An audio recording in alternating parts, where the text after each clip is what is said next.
All right, Brad. Come here and give me a handshake. Whoa. Whoa, hey. Proud of action. I like it. All right, he's got a good handshake right here. See his firm? And you're not twiddling about. Floppy fish. Floppy fish. But that's good manners right there. And when you're trying to get a job or you're trying to just hang out with friends, meet their parents, you wanna have good manners when you're doing that. And having good manners is going to help you out in the future as well as right there in the moment, because they're going to think you're a good person. And as a good person, they're going to trust you in the future, or when you're getting a job, you're more likely to get the job when you are confident and when you have good manners. You're not going to be saying things like, yeah, man, I do this all the time. Or like, yeah, I'm a freaking drug dealer. What are you going to do about it? But,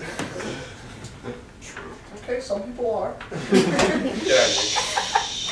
We do respect it.